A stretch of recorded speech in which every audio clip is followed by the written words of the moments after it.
21वीं सदी के इस दौर में जब दुनिया के ताकतवर देश तकनीक और ऊर्जा के नए रास्तों की खोज में एक दूसरे के आमने सामने खड़े हैं, भारत के प्रधानमंत्री श्री नरेंद्र मोदी जी ने एक ऐसे भविष्य की नींव रखी है जो आने वाले कई सालों तक दुनिया की राजनीति और अर्थव्यवस्था की दिशा तय करेगी।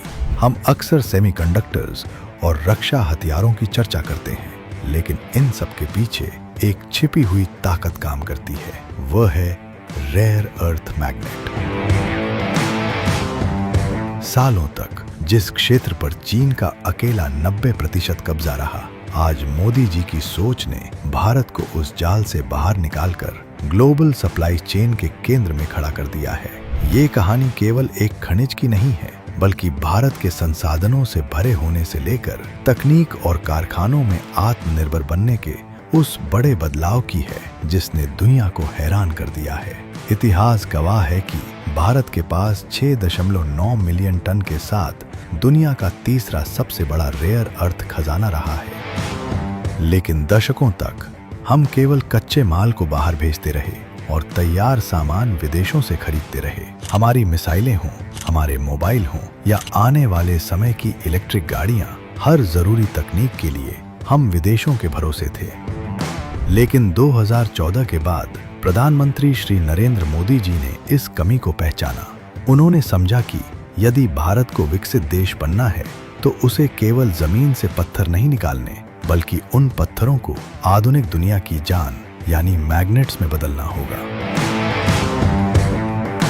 इसी सोच के साथ मोदी सरकार ने खुदाई से लेकर सफाई और आखिर में तैयार मैग्नेट तक पूरा काम भारत की जमीन पर ही शुरू करने का बीड़ा उठाया।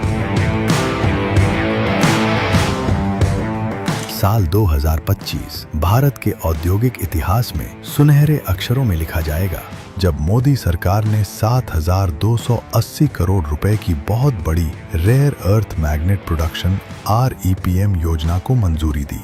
यह कोई साधारण मदद की योजना नहीं है, बल्कि भारत को मैग्नेट की दुनिया का राजा बनाने का पूरा प्लान है। इस योजना का लक्ष्य हर साल 6,000 मीट्रिक टन क्षमता का एक ऐसा सिस्टम तैयार करना है जहां खुदाई से लेकर ऑक्साइड, एलॉय और आखिर में तैयार मैग्नेट तक सब कुछ मेड इन इंडिया होगा। जहां पहले हम अपनी जरूरतों का 53,748 मीट्रिक टन मैग्नेट बाहर से मंगा रहे थे, वहीं मोदी जी के इस हिम्मत भरे फैसले ने 2026 के अंत तक भारत को दूसरों पर निर्भरता खत्म करने की राह पर डाल दिया है। यह मोदी जी के काम करने का ही तरीका है कि उन्होंने न केवल नियम बनाए, बल्कि लोहम क्लीन टेक जैसी प्राइवेट कंपनियों को साथ जोड़कर निवेश और तकनीक का एक सफल मेल तैयार किया। आत्मनिर्भरता का असली मजा तब आता है जब तकनीक अपनी हो।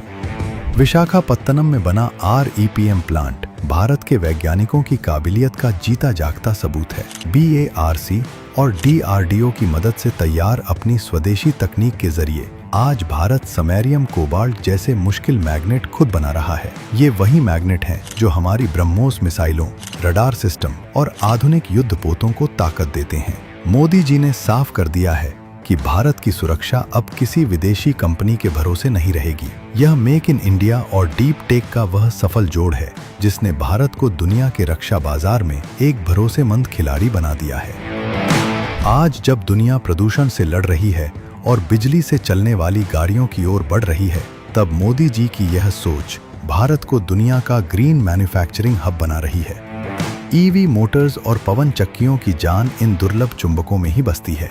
2030 तक भारत में मैग्नेट की मांग दोगुनी होने वाली है और मोदी सरकार ने समय से पहले ही कारखाने लगाना शुरू कर दिया है। नेशनल क्रिटिकल मिनरल मिशन और कानूनों में किए गए बड़े सुधारों ने प्राइवेट सेक्टर के लिए दरवाजे खोल दिए हैं।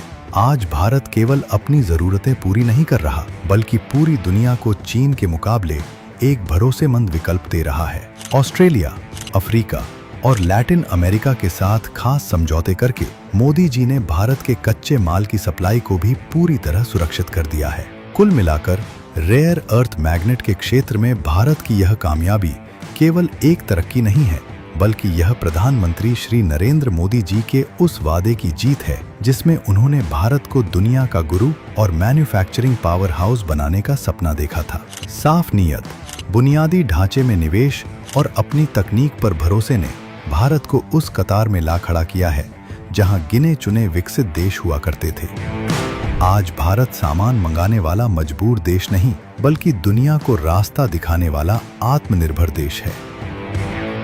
7,280 करोड़ का निवेश और 6,000 टन का उत्पादन लक्ष्य तो बस शुरुआत है। मोदी जी के नेतृत्व में भारत की यह ताकत आने वाले कई सालों तक दुनिया के नक्शे पर अपनी अलग पहचान छोड़ेगी। भारत अब रुकने वाला नहीं है, क्योंकि अब भारत के पास अपनी शक्ति, अपनी तकनीक और अपना मजबूत इरादा है।